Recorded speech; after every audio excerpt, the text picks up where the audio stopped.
All right, so therefore,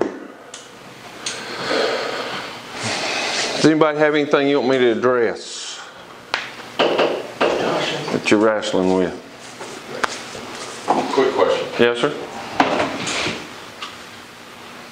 In Genesis, when Adam and Eve were talking about being embarrassed, afraid, and Eve ate the fruit. They discovered that they were naked and they hid. Yeah. So God came and clothed them with skin. He killed a giraffe or something. Okay. So it doesn't say that. And made them some better drawers. Because they had put fig leaves on their junk. Right. And any of y'all ever picked figs? Anybody ever picked okra? Yeah, it's not a good Most thing. comfortable thing. Yeah, it'll cover it up, but it's going to irritate you, you know. And you got to have a big supply of them, especially if you're like roofing or something, you know. Yeah.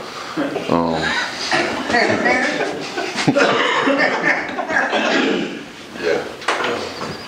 We just got into a discussion last night. Somebody said animal skin, and somebody said it doesn't say animal skin in the Bible.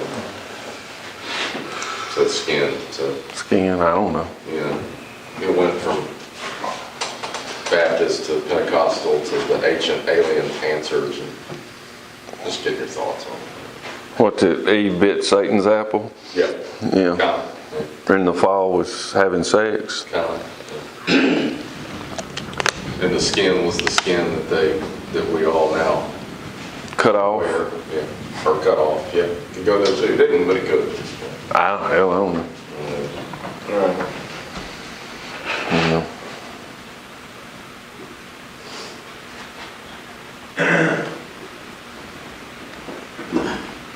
So, what did we leave off last week with Daddy? Yeah. Okay. My uncle died Sunday. Did we know that? Okay. He was like 87.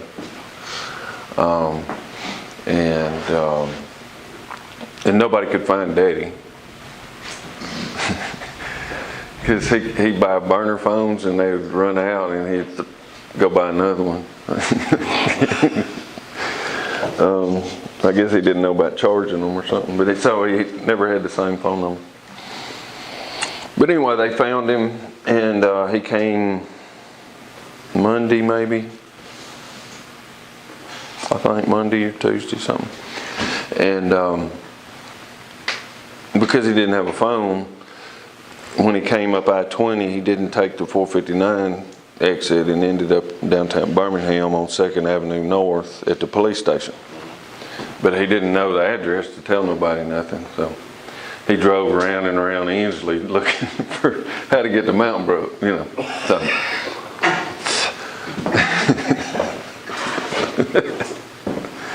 And Daddy's 85, you know. He's still kind of a badass. So he got here, he was up all night, and then I don't remember how they found him, but they found him. And so I asked him, I didn't have a way to get a hold of him, but I sent a message that would like him to come stay at the house, be with the kids and all that kind of stuff. And so he decided to stay at his brother's house because their family was there, which is kind of what I expected. But because they kind of treat him like a king, you know, and there's a bunch of women around there that'll take care of him and stuff. And I mean, and he's known my aunt for 60 years. I mean, there's a lot of history there, and I understand that. I asked him to come for Thanksgiving, and he didn't. Did not? He did not. And so I was like, bumping. I was hot. And my kids were like, because I went Monday night to the family viewing. It was right out there in Homewood, you know. And, cause I needed to work Tuesday. They did the funeral. My kids and my wife went to the funeral. They saw Daddy. And my little girl texted me and said, "Your daddy's funny.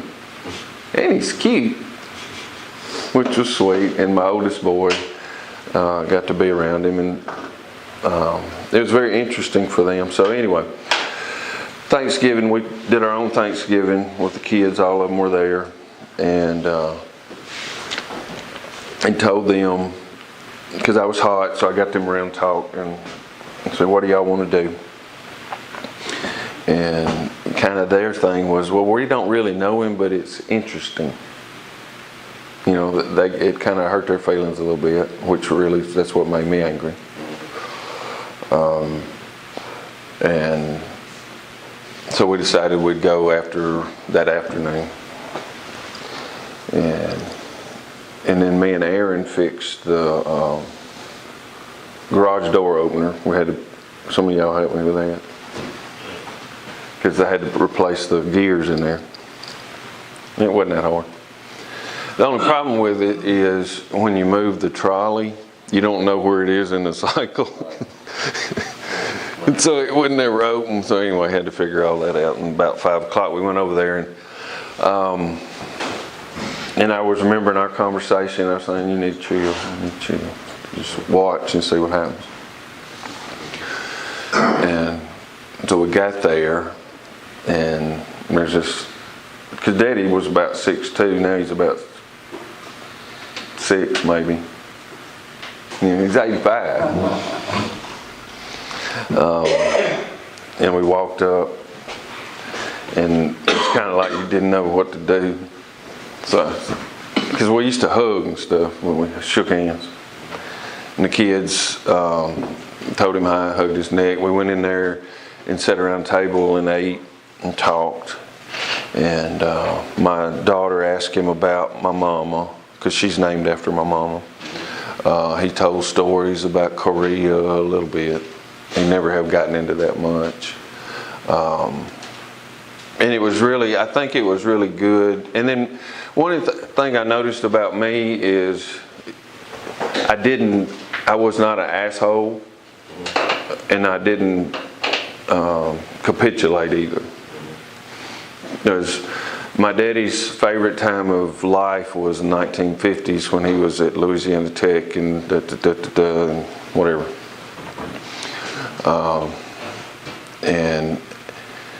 And really the reason I think he was coming to Mississippi to watch Tech play.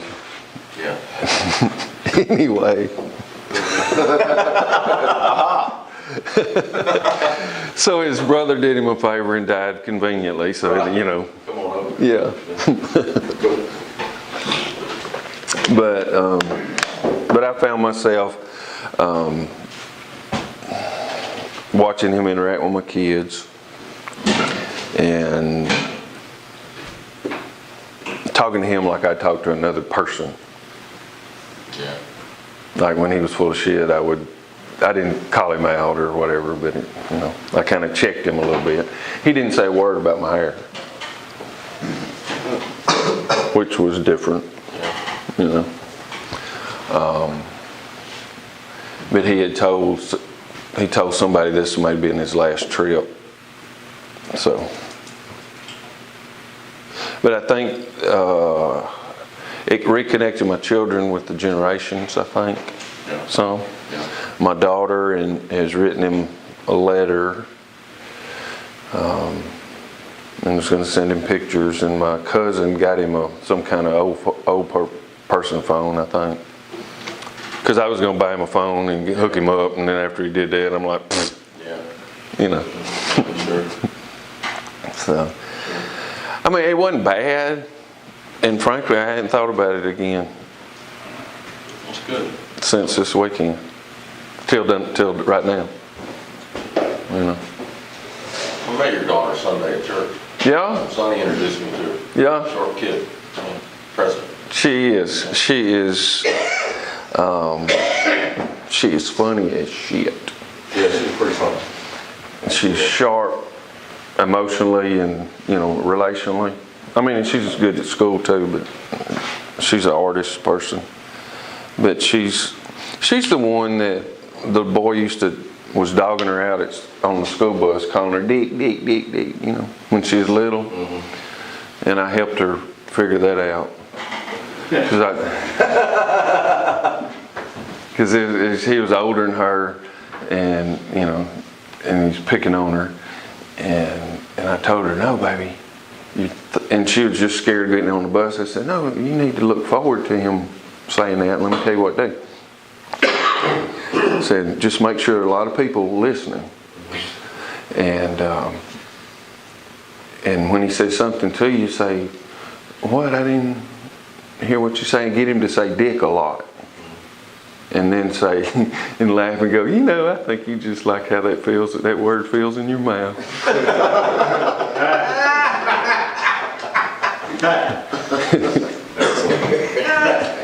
Excellent. So don't fuck with her. She'll shrivel your pod up.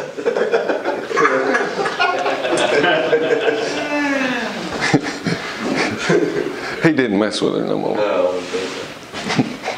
Just had to teach her to smile and be fun. Yeah, I think you just like how it feels on your lips and on your tongue and stuff.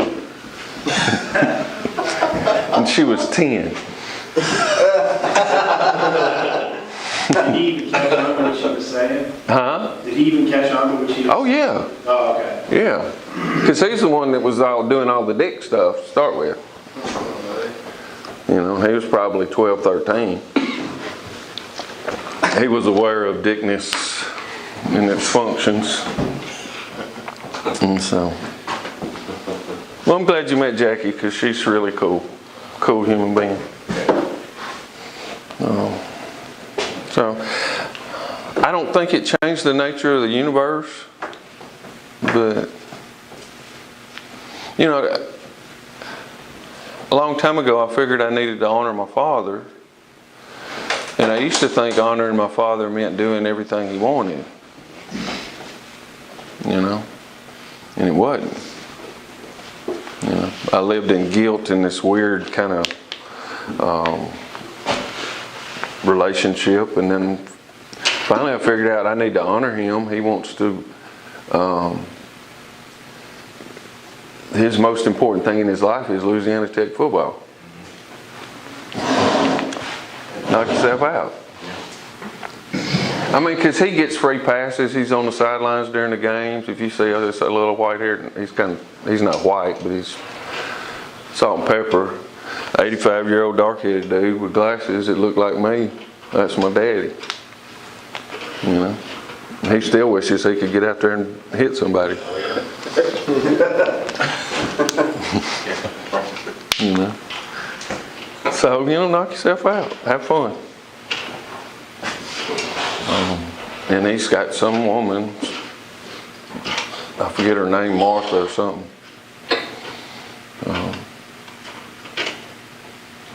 So, cool.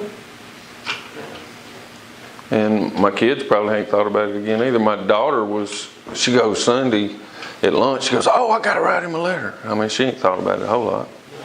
So. But I think it's cleaner now. It's not.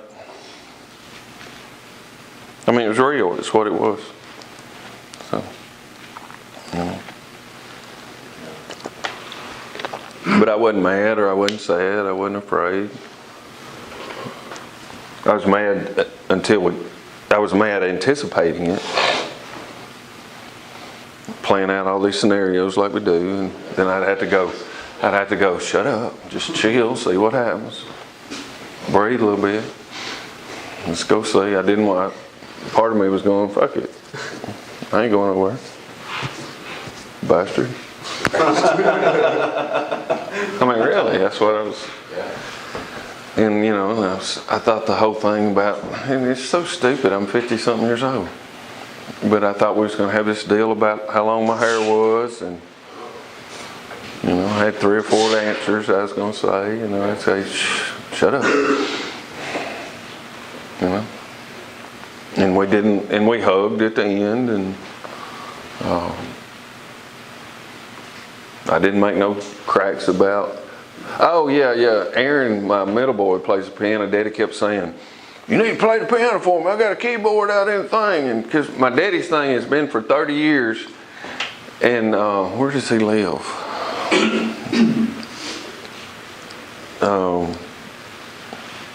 Kind of, y'all know where Ruston, Minden, Shreveport is in Louisiana. It's up in there.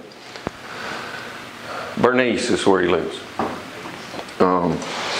And the last time I was there, he had a double wide trailer, and he had shooting lanes cut out the bay window, and corn down there, and he would shoot deer with his bow and stuff. And which that's fine. And he has this pond, and he always feeds catfish. And I mean, for 30 years since the kids was, "Well, come stay with me, we'll catch some fish," and you know, it ain't gonna happen.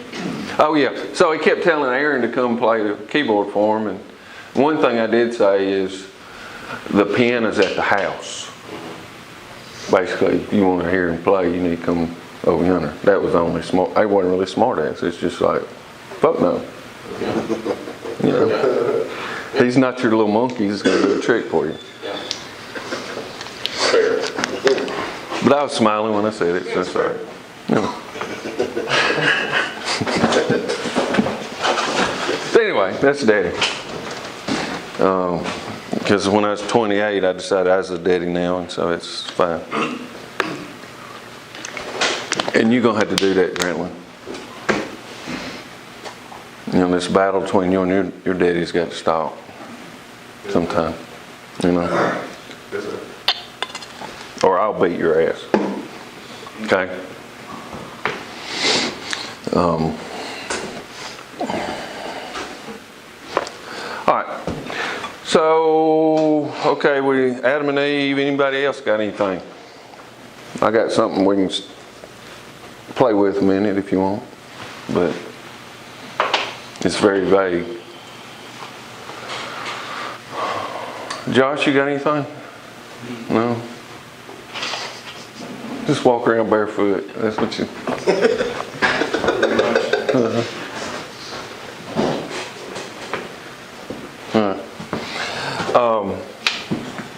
Can somebody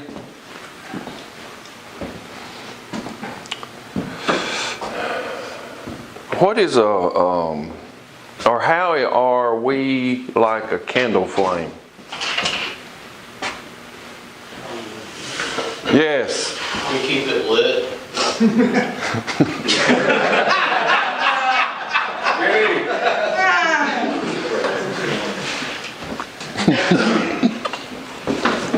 Well, you know how to get lit, I know that.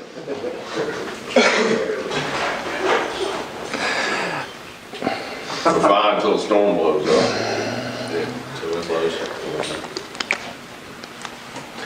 What is a candle flame? Like a starter flame. What you use to start a fire.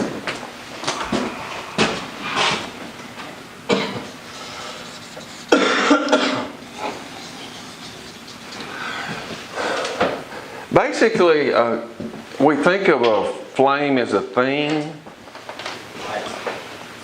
You know, like there's this thing there on the end of a wick, right?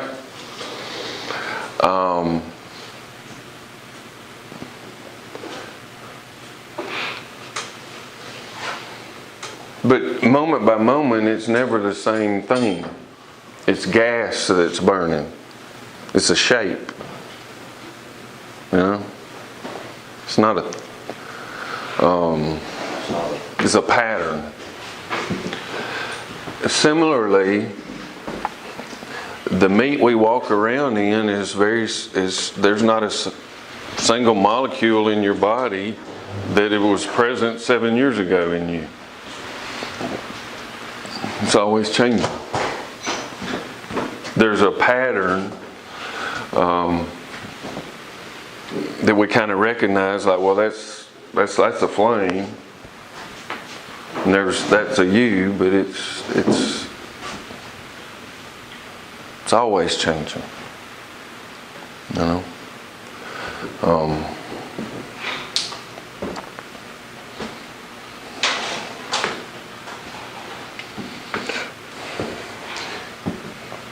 Can somebody tell me, I'll do this. Put your hand on your face. Put it on your leg. Look at your hand. Do this. Okay. Okay, can somebody explain to me how you do that?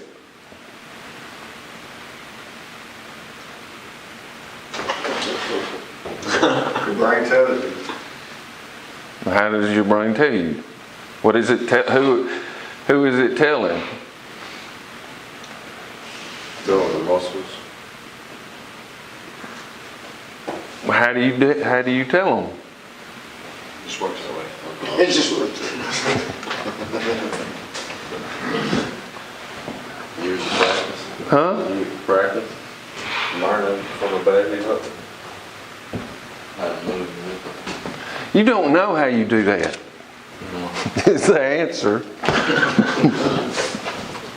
You ain't got a damn clue. You know?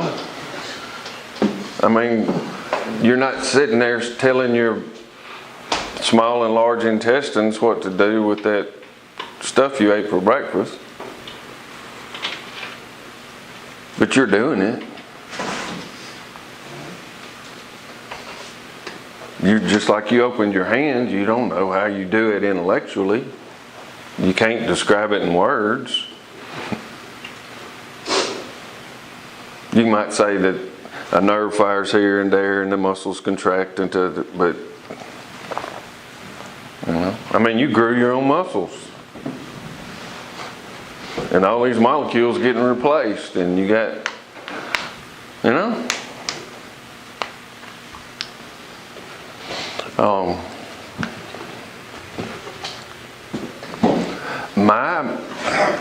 Something about me is making me look older that I'm doing to myself. Especially looking at my daddy. You know, it's been 15 years, probably 10, 15 since I've seen him.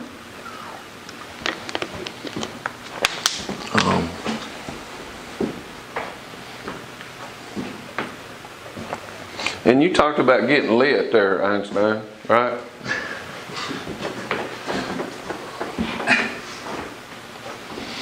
And when you get lit, you feel alive? Sometimes, yeah, kind of. I don't know. Yeah.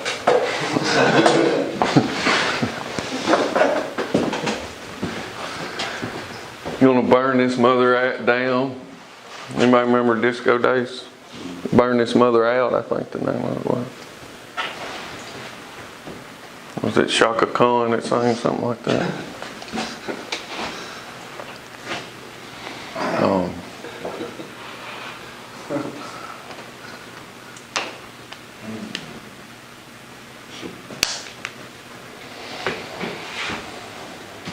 There's also images of flames and axe.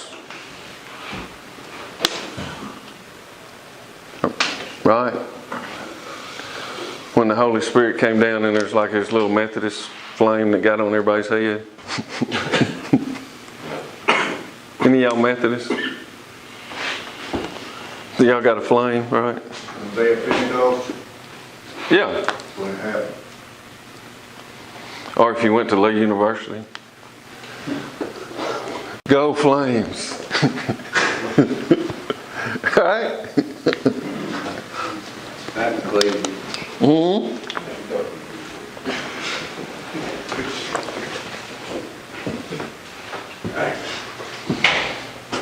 There's something in us that wants to be alive and on fire. And I think we live our life like this sometimes. Disconnected from our body and our head. Y'all can think any other metaphors for flames that we use sometimes? Or fire? Light of Christ. Hmm? The light of Christ. The light of Christ, you know. See somebody who thinks attractive, you say they're hot. They're hot, yeah.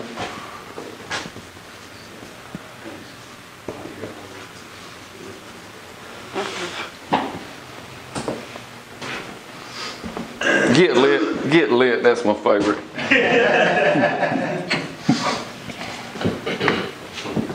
Stay lit. Hmm? Stay lit. Sir? Get lit, stay lit. Still get lit and stay lit.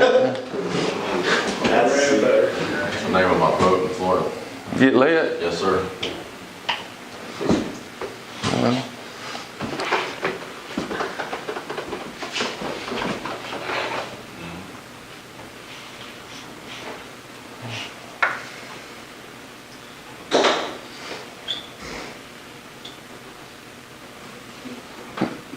His fire went out, candle in the wind, metaphors for death. If you're Princess Diana, Just enough. snuffed out. Smoldering. Extinguished. Blazed. Sir? Blazed. Blazed. Put out.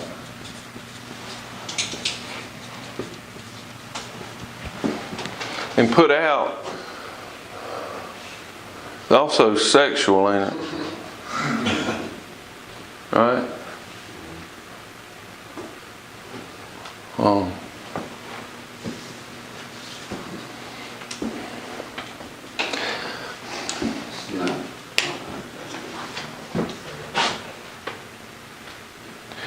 And it was said of the Messiah that he would not injure a bruised reed or extinguish a smoldering wick, spark. Kindle.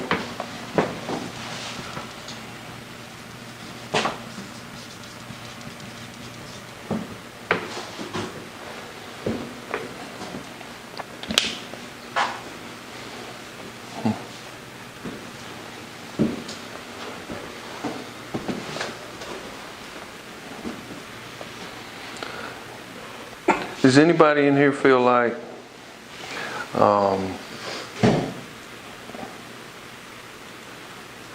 your fire's going out, or there's a spark you've just discovered and you want to fan the flame? Talk to me about that. Like it's been taken, the flame, the fire's been taken away. We talked about last week things that identify us, identities and things being taken or things lost. Yeah, feel that.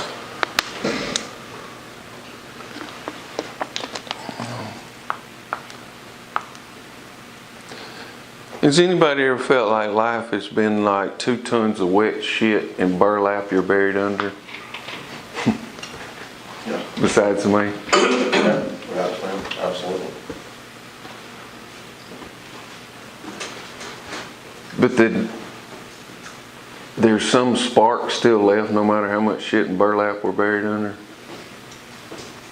You know?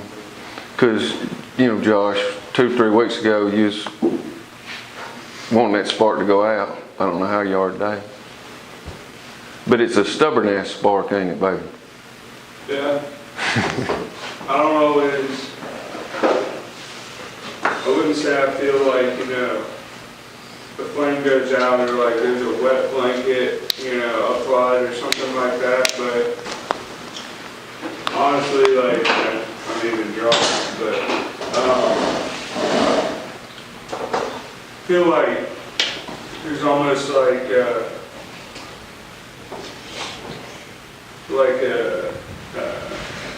I don't know what you call it, but like, you know, thermite or C4 or something like that, you know, like, it inside, and it's just like, 6 inch.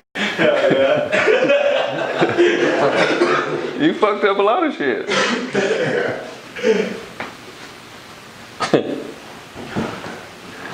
But there was one little flame that set Tennessee afire last week, or this week. Yeah. Tiny little thing. Maybe the rain will come to them. And then all them little flames are going, that fucking rain. Putting me out, I want to eat this motherfucker up. I'll get out Tennessee, then we can go to Muscle Shoals and get Alabama, and then we can, get up in Kentucky and Arkansas and Texas.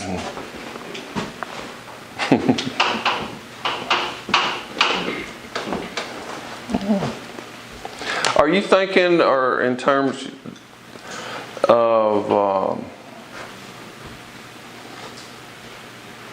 what's inside of you, you want to see spread through the people, through the... I just like, I know part of it is the mentality of always feeling like I have to do or I have to become. And so like, I always think that like, look, it should be more than this, it should be bigger than this, it should be, whatever. But it's like there's always something in me that is like this expectancy of, at some point there should just be this shift where I can't be, I don't care if it affects anybody else, frankly, like, selfish, whatever. But like, at some point, whether it's physically this, or it's culture, or, societal paradigms or whatever, at some point, like, there's something in me that I feel like can't be contained. And that's what I want to be actualized. But I don't know how. So I just sit there restless.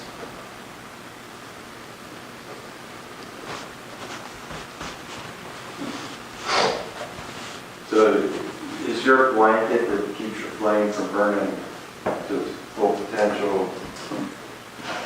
I know mine is trying to, or when I bring into my identity other people's expectations. I'm trying to fulfill other people's expectations that I have. I can't.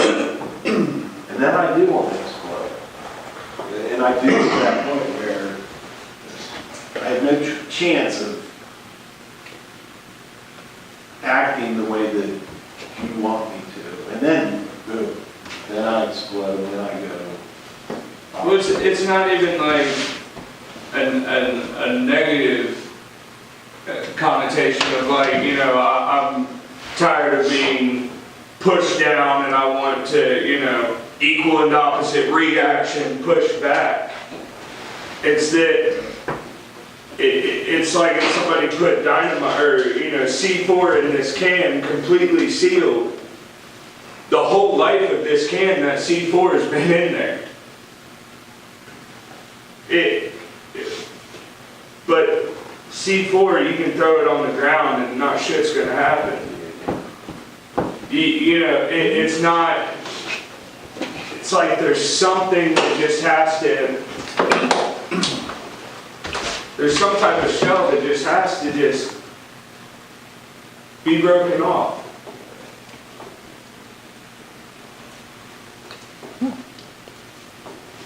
I don't know how to verbalize it, I just know how it feels. Does anybody else understand what he's talking about? I kind of do. Talk to me. Well, basically what he's saying is just, I understand what he's saying because I feel myself, like I know there's something great inside me, I just ain't sure how to get it out, I don't know how to let it flow. Is that what you're talking about? Sort of. No, Josh. Then I'm gonna come back to you, buddy. I'm okay.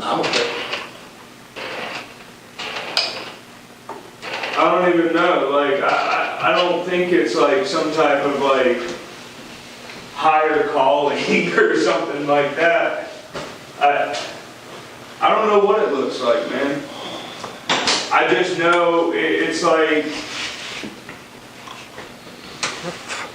when somebody splits an atom, that atom continues to split, and it's just pulsing energy that can't be contained, and that's how I feel. I don't know why, I don't know what, I don't know where it goes, I don't know anything. I just know I feel that constant tension.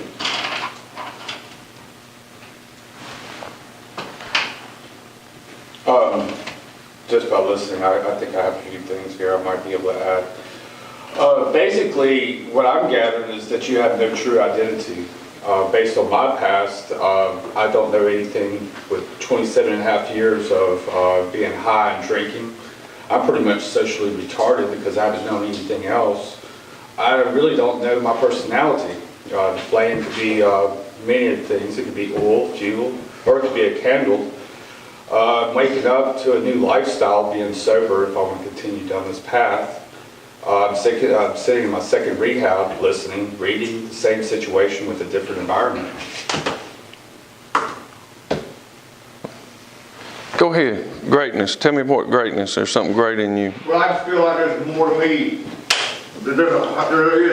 He said something about higher purpose. I don't know if that's the right terminology for it, but it's sometimes, I feel like there's something that's, I just don't know how to release either, you know. I mean, I'm not sitting here I'm not on this earth just to be somebody to walk around, go to work every day, and then comes home and eats dinner, goes to bed, goes it all over again the next day, you know. I feel like that is something I don't know how to accept what it is. Like you got a purpose, you know, God's got a purpose for you. You just can't put your finger on what it is, and it drives you crazy sometimes. Yeah, talk to that guy sitting in front of you. He knows about that. Huh? Don't you? I told him to talk to you. You know about that. About what? Oh, you was asleep. The purpose. Purpose, oh yeah, I'm taking on the purpose thing. I just want my flame to get bigger and brighter and me. Fuel the fire. Fuel the fire, that's a good one.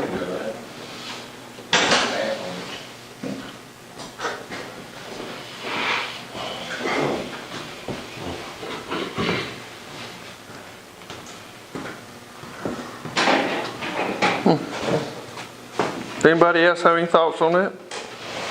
Yeah, I kind of go along with a little bit on the identity crisis thing as well. I know that it's ego, and it's, you know, that I agree with what Tim said about, you know, I don't believe I was put here to work 9 to 5 and go home and kiss the wife and eat a pork chop and go to bed either. You know, I feel like there's more for me to do.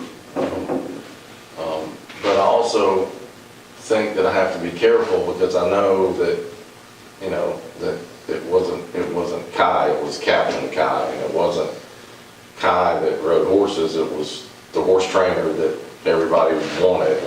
You know, it's that spotlight, I think, that I crave. I enjoy being in it. I enjoy knowing more and being more and teaching more than the other guy. So it's kind of a battle when you're dealing with what God's purpose is. You know, am I good at being a show off? Yeah, absolutely. But who am I really? So I know what Jamie's talking about. You know, what happens when all that's stripped away? Well, obviously I drink and end up in a rehab because here I sit. So yeah, it's very confusing. I understand what Josh is saying too. There's an energy, there's a force, there's something that keeps me awake at night. Doctors call it anxiety, whatever. You know, it's not anxiety. It's some type of drive to me. What does it take to create a flame or an explosion? I mean, how are those things, whether it's C4 or a candle? Some kind of spark. Friction. Oxygen. I mean, the process of that is the release and transformation of chemicals and release of energy, right? And you gotta have some fuel. And you burn bright when you're being Captain Ron or the Horse Whisperer, and that fuel burns out at some point. But this and an atomic explosion, there's, I think, in principle, similar, if not the same. Yeah, but once the C4 blows up, you have nothing. With that, if it goes out, you can relight it. Just gotta put it. Well, It burns down. Well, I don't think it's either or. I mean, explosions are wonderful things. Yeah, but what do you do after the explosion? And you build up, do something real big, and then you just die. You blow it up. Or you can just be consistent. My EP blowing up, bitches. Right? Making it rain. Blowing up. I mean, if it could stay on that explosion level consistently, that would be where I would want to live. That would be where I would feel most comfortable. Yeah, but that's It not- doesn't. that's not reality. Possible. That's right. It's not reality. I think you should always just want to keep it consistent. Like you were telling Dan about purpose, and you're like, maybe your purpose is just to live and breathe and spit and be a human being, not really what your job title entails or who you're going to be. That made a lot of sense to me. Well, I think Fan the flame. you were not put in the world to work 9 to 5, bro. I think you put here, your sole purpose, you was created, was to serve and worship God. That was your main purpose here. And if you ever could get that right, everything else fall in place. Okay. What does worship mean? Well, that's a hard word. Well, if that's your main purpose, you might want to define that damn term. I'll tell you what the word says, you know, we put here to worship. Okay, and have faith and all that shit. Okay. Walk around and stupid every day. No, I ain't trying to be ugly. I'm I didn't say saying it was, that's not what I meant. define worship. If that's your, I had another dude in there years ago, well, we got to have faith. And I go, well, okay, if you're going to go to hell without faith, what's that mean anymore? Oh. You know, I mean, if that's your primary foundational thing, it might be important to figure out what the hell worship is. Because I don't think it's going, I love Jesus every day. It's something that you keep in your heart all the time. Well, something, what? Yours is different than mine, and mine's different than anybody else's. What's yours look like? Mine's black and white, either is or it ain't. I don't know. Is or it ain't what? I don't know. Great answer. Because when you figure out you don't know, then you make room inside yourself to get new knowledge. Yeah. Well, there you go. How do you do that? You say, I don't know. Then you start going. To every question, you know. One thing is, you use your ears more than you use your mouth. It's where it starts. Right. Right? Yeah, then you call you on Sponge. You know? Yeah, it's kind of like, if our purpose on earth was to find the perfect roller coaster. That'd be easy, wouldn't it? Well, no, because we expect, it sounds like everyone expects, and so do I. It sounds like we all have come to this rationale that every day you start at the top of the hill. But you gotta ride the roller coaster. Once you get to the top, you gotta ride it, go all the way around, maybe even wait in line a little bit before you get back on it, go up the hill. And as you go up the hill, there's that great anticipation until you get to the top and you go over. And I think that's what, at least I was looking for, and that's how it became so easy to drink. Because I just wanted to blot out the rest of the ride. I wanted to get back to the top of the freaking hill. And that's kind of, and unfortunately, you gotta ride the ride and appreciate when you're at the top of the hill. Can't be at the top all the time, you gotta go through the valley sometimes, I guess. Sometimes the roller coaster gets broken down. You gotta wait and go back to the amusement park the next day when they got it fixed. And you can't do anything about it. Yeah, I don't care how much you pray to God. That's not gonna fix it. You gotta wait for a mechanic to come in and fix a stupid roller coaster. Oh, And I think it's that period of waiting that, I know that it didn't matter if I felt good, bad, whatever, I could find a reason to drink. It was just waiting to get back to that hill. I don't think you should look for the highs in life. I think you should just live life and be yourself, and then those things will shock you when it happens. They'll just happen because you're just being yourself and enjoying.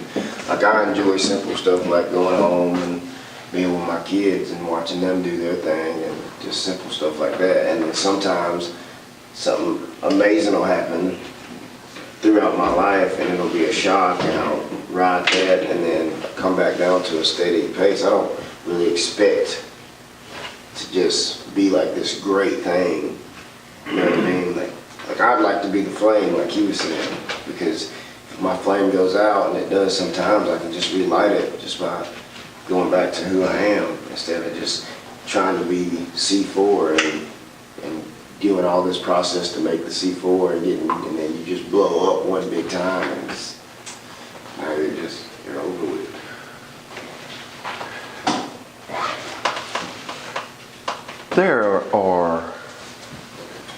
There's a universe exploding in the back of your eye right now. There's energy going through here and through your amazing, crazy shit's going on. Just by me standing up. By something, all this is amazing.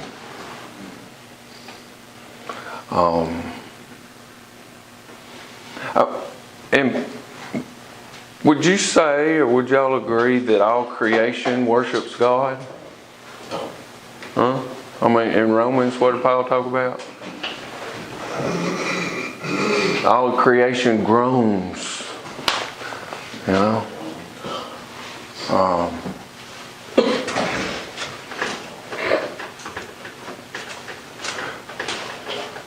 I mean, how does a flower worship God?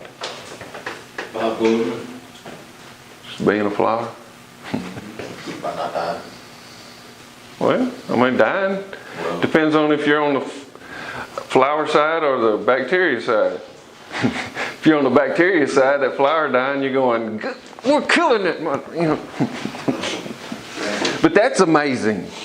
Y'all ever looked at all them little creatures under a microscope? A lot of it's just perspective. And being depressed is amazing and wonderful in some ways. But we have it in this is good and this is bad thing. I mean, some people, 65 days ago, it was like, we got to have rain. You know, now people griping that they run out of milk at the store. You know?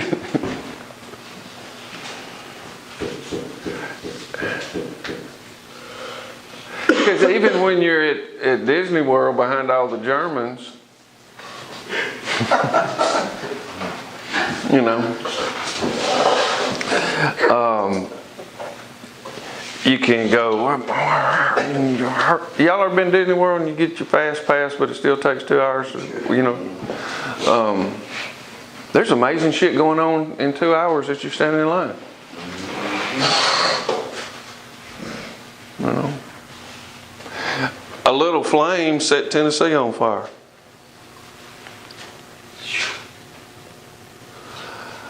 It was amazing, the interaction between me and my daddy when I wasn't in my stupidness. And I saw him, one of the things that happened, I saw him just as a man, you know, a lot more profoundly than I did as he's my daddy, this role that he played.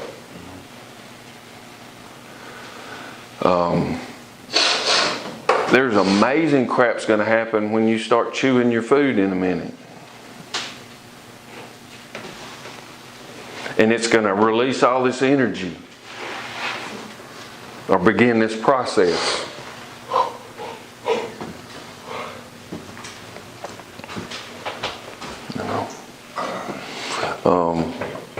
Grantland, you got a lot of grief and anger and stuff in you that you're going to have to digest. Or you're going to be dead or in jail. You know? And even if you end up in jail, it's not necessarily a bad thing. I guess there's amazing stuff that happens in there. You know? Some of y'all found Jesus up in there. How y'all doing? What up, Jesus? I've been looking for you. You was over in the Chilton County Jail. That's where you were.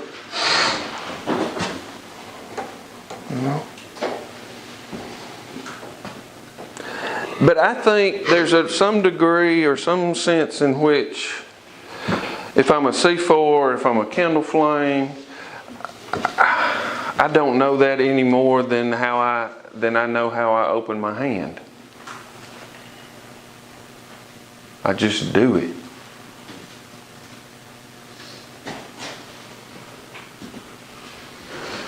And I did not create me.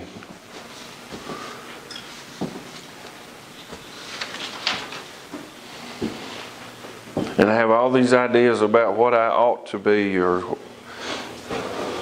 and we grow up and play the game, thinking that's who we are, and we're looking for ourselves as our roles or our success or our job or our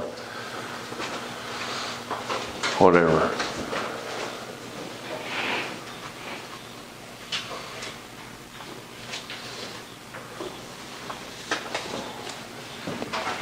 No.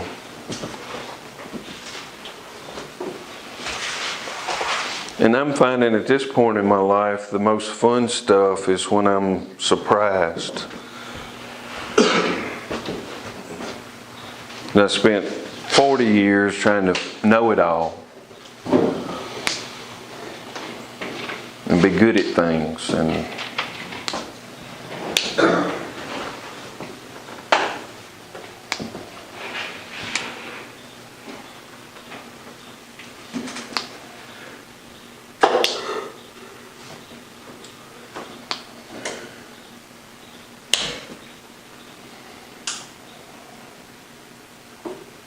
And the most fun part is not knowing. That's where I've got to.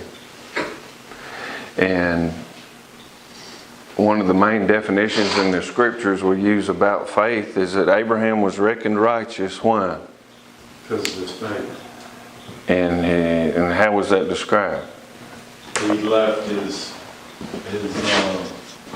native homeland and went to the place that God told him to go without knowing where it was.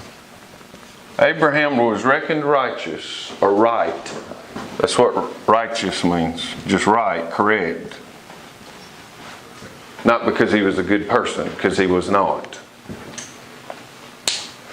He was going to pimp his wife out to keep the king from killing him.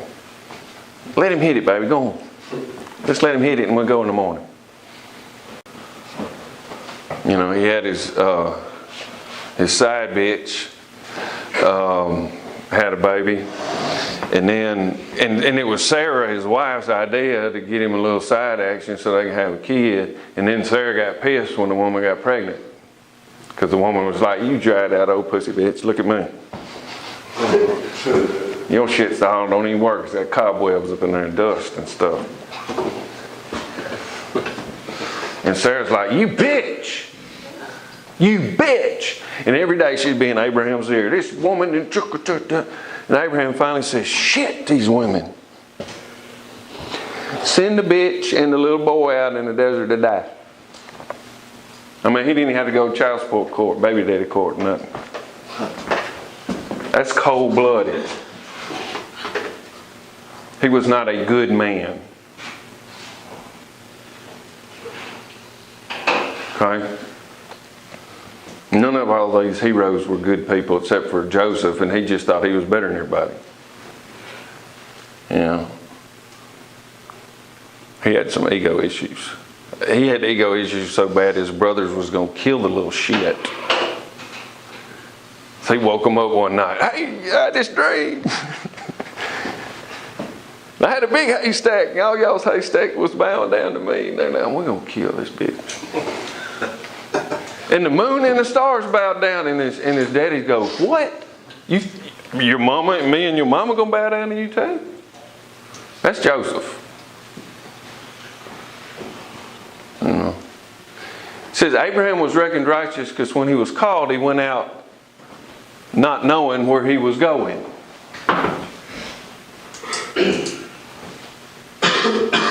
Not because he figured it all out and then started a Bible study on Wednesday nights to teach all the little unwashed masses his great knowledge.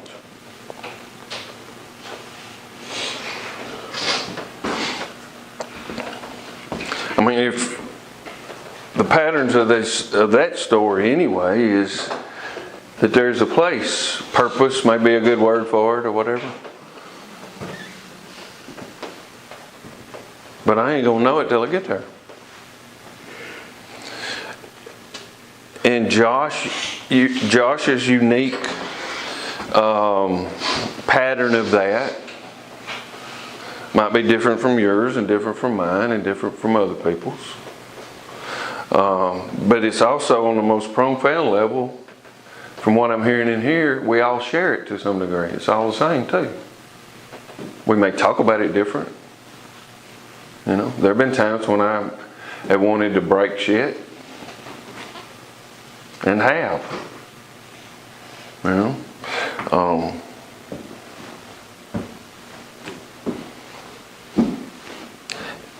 There's one thing a flame or a fire needs is some kind of fuel.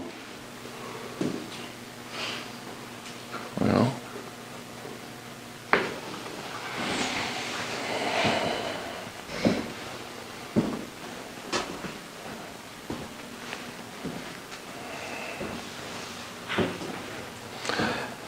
But I don't even create the desire in me to want to desire. There have been times in my life if I had my preference, I would just rather not give a shit about nothing. Right? But the shit, it won't go away. It won't leave me alone. You hear me? Yep. It's like, damn. Just leave me the fuck alone. Let me lay here and rot. But I don't even get to choose that. It was chosen for me from before the foundations.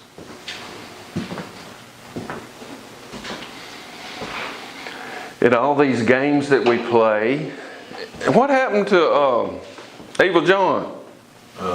He went evil. He did? Well, he had 2 good weeks. That's 2 more than he had it in his whole life. Kinda took about 3 with him. Good. I mean, we need the beds, right? It's better if they go than stay here and dump shit down your mouth. I ain't mad at him. I'll see him again. You know? And he may be walking like this when I see him. Or a traffic light. And he'll be in the jury box over there with everybody in orange. And I'll go, boy. And I'll hug his neck and the judge will look at me like that. I mean, it happens all the time. You know? Especially the Chilton County boys I know. But his story ain't over. He learned some things and got some insights into stuff that he never even imagined over the last 2 weeks. You know? And so he may go out and hit somebody in the mouth, or he may get hit in the mouth this week by somebody else.